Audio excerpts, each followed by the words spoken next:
সমস্তিপুর নামের একটা গ্রাম ছিল। এখানে একজন রাজা নিজেদের প্রজাদের সাথে হাসি খুশি থাকতেন। রাজার একটা ভুলের কারণে রাজা একটা অভিশাপ পেয়েছিলেন। রাজা অর্ধেক রাত্রিবেলা বাড়ি ফিরছিলেন। জোরে তুফান আর বৃষ্টি হচ্ছিল। ভিজে রাজা নিজের রাজ্য সমস্তিপুরে ফিরে আসেন। রাজাকে এই অবস্থায় দেখে ওনার স্ত্রী বিদ্যা আর ওনার ছেলে ইন্দ্র দুজনেই ঘাবড়ে যায়। তোমার এই অবস্থা কি করে হলো? তুমি তো শিকার থেকে ফিরছিলে না? আমি কোনো কিছু বলার মতো অবস্থায় নেই। বৈদ্যরাজকে ডাকো এখনই। শোনা ইন্দ্র, তুমি গিয়ে সেনাপতির সাথে ডাক্তারবাবুকে নিয়ে আসো। রাজাকে দেখার জন্য অনেক দূর থেকে মহান ডাক্তার আসেন। বৈদ্যমশাই, আপনি আমাদেরকে বলুন যে মহারাজের কি হয়েছে। সত্যি কথা বলতে কি একটু চিন্তার ব্যাপার আছে। রাজার জঙ্গলের মধ্যে সাপ লেগে গেছে, আর উনি দূষিত জল খেয়ে নিয়েছেন।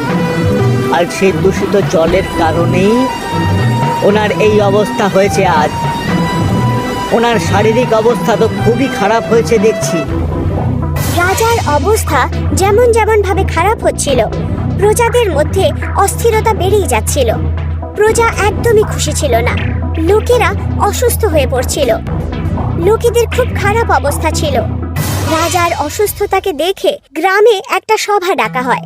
মনে হচ্ছে রাজামশাই হয়তো আজ আমাদের মধ্যে থাকবেন না। সেই জন্যে রাজার আসন আমরা ওনার ধর্মপত্রী বিদ্যাদেবীর দ্বারা অলঙ্কৃত করা দরকার।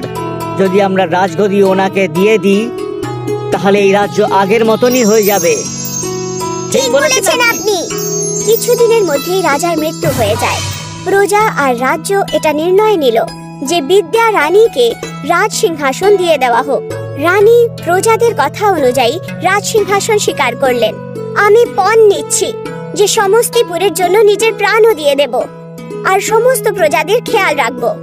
একদম ঠিক। রানী বিদ্যাদেবীর জয়। রানীর রাজ সিংহাসনে বসার পরও প্রজারা খুশি ছিল না। লোকেরা দূষিত জল আর রাজার অভিশাপের কারণে মরে যাচ্ছিল। এই সমস্যার কথা নিয়ে সেনাপতি রানীর কাছে পৌঁছান। মহারানীর জয় হোক। আমি আপনার কাছে রাজ্য এবং প্রজাদের সমস্যা নিয়ে এসেছি। মহারাজের মৃত্যুর পরবর্তীকালে সমস্যা আরো বেড়ে চলেছে। প্রজার বাড়ির লোকেরা ধীরে ধীরে অসুস্থ হয়ে মারা যাচ্ছে। শিশু বৃদ্ধ সবাই এই দূষিত জলের শিকার হয়েছে। আমাদের এর একটা উপায় খুঁজে বার করতে হবে, না হলে আমাদের প্রজারা সব অসুবিধায় পড়ে যাবে। প্রজার চিন্তা তো আমিও করছি। আমি এই ব্যাপারে অনেক ভাবলাম, কিন্তু এর কোনো উপায় আমি খুঁজেই পাচ্ছি না। আমাকে এই রোগের প্রতিরোধক বৈদ্যরাজের কাছ থেকে জিজ্ঞেস করতে হবে।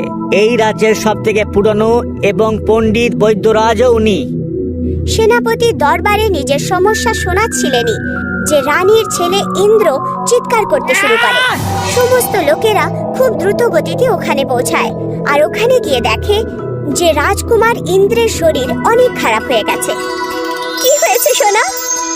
হঠাৎ তোমার কি হয়ে গেল? বুঝতে পারছি না মা। আমি শুধুমাত্র জল খেয়েছিলাম আর আমার পেটে ব্যথা হতে শুরু করলো। খুব ব্যথা করছে মা। সেনাপতি তক্ষুনি বৈদ্যমশাইকে নিয়ে আসেন। আসুন বৈদ্যমশাই, আমার মন খুব ঘাবড়াচ্ছে। দেখুন না, আমার ছেলের কি হয়ে গেল। ওইটাই যা মহারাজের শরীরে হয়েছিল। মহারাজের ওপরে এই অভিশাপের কারণে সমস্ত গ্রাম এর শাস্তি ভোগ করছে। যদি উনি ওই দিন এই পাপটা না করতেন তাহলে আমাদের এই সব কিছু দেখতে হতো না আজ। কি ধরনের পাপ আসলে হয়েছিল নাকি সেদিন? মহারাজ জঙ্গলে শিকার করতে গিয়েছিলেন। সেখানে উনি একটি পবিত্র গাছ দেখতে পেয়েছেন, আর মহারাজ সেই গাছটিকে নিজের লোকেদের দ্বারা কেটে দিয়ে খুব ভুল করে ফেলেছেন। সেটা গাছ ছিল না শুধুমাত্র, তিনি ছিলেন স্বয়ং প্রকৃতির দেবী, যিনি রাজাকে অভিশাপ দিয়ে দিয়েছেন। আজ তুমি আমায় কামড়ানোর চেষ্টা করেছো। দেখো এখন তুমি কি করে শাস্তি পাও। তুমি আর তোমার রাজ্য কেউ বাঁচতে পারবে না। আমি কালো বরফ হয়ে তোমার পরিবার আর রাজ্যকে নষ্ট করে দেব। এই অভিশাপের কোনো উপায় তো হবেই, নয়তো আমি আমার স্বামীর সাথে সাথে নিজের ছেলেকেও হারিয়ে ফেলবো। এটার শুধুমাত্র একটা উপায় আছে। ওই জঙ্গলে গিয়ে 200খানা গাছ রাজ পরিবারের সদস্যদের ওখানে গিয়ে লাগাতে হবে। তাহলে এই কালো জলের বৃষ্টি থামবে আর আর জল পরিষ্কার হয়ে যাবে। না হলে এইরকম মৃত্যু হতেই থাকবে। আমি যাব। আমি আমার প্রজার জন্য সবকিছু করতে রাজি। যেই মাত্র বৈদ্য মশাই উপায় বলছিলেন, সমস্তিপুরে কালো বরফের বৃষ্টি শুরু হয়ে যায়। সমস্তপুর গ্রামে বরফই বরফ ছিল। সব জায়গায় কালো কালো বরফ। লোকেদের ঘরে, খেতে, সব জায়গায় কালো বরফের বৃষ্টি হচ্ছিল। ঠান্ডার কারণে লোকেরা গ্রাম ছেড়ে যেতে শুরু করে। রাজকুমার ইন্দ্রের শরীর আরো খারাপ হতে শুরু করে। মহারানী, আমিও আপনার সাথে যাব। মহারানী, আমিও আপনার সঙ্গেই যাব, আর আপনার প্রতি খেয়ালও রাখবো। আমার সাহায্যে আশা করি কাজটা কিছুটা সহজ হবে আর সবকিছু ঠিক হয়ে যাবে। ঠিক আছে সেনাপতি, আপনি আর আমি গিয়ে রাজ্যকে বাঁচাবো আর সমস্ত প্রজাকে আবার গ্রামে ফেরত আনবো। রানী আর সেনাপতি যেমন তেমন করে সমস্তপুরের বাইরে বেরোয়। সমস্তপুরে 1 সপ্তাহ ধরে বরফের বৃষ্টি হচ্ছিল। পুরো রাজ্য খালি হয়ে গেছিল। রানী আর সেনাপতি দুজনই যেমন তেমন ভাবে সমস্তপুরের এই কালো বরফের বৃষ্টি পার করলেন। আর তারপর ওরা দুজন ওই জঙ্গলে পৌঁছে গেলেন। রানী নিজের সাথে 400 গাছের চারা নিয়ে এসেছিলেন। রানী ভাবলেন যে এই পাপের থেকে বড় প্রায়শ্চিত। যেই মাত্র রানী ওই চারা লাগানো শুরু করলেন, জঙ্গলে কালো বরফের বৃষ্টি শুরু হয়ে যায়। সেনাপতি, আমার রক্ষা করুন, নয়তো আমাদের এই কাজ অপূর্ণ থেকে যাবে।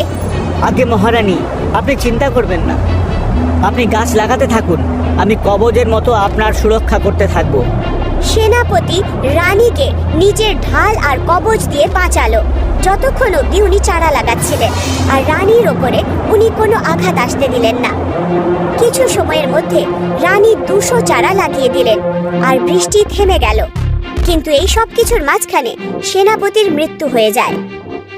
রানী নিজের রাজ্যে ফেরত এসে এই সমস্ত ঘটনা নিজের প্রজাদের বলেন, আর যেই লোকেরা সমস্তিপুর ছেড়ে চলে গেছিলেন ওরাও ফেরত চলে এলেন।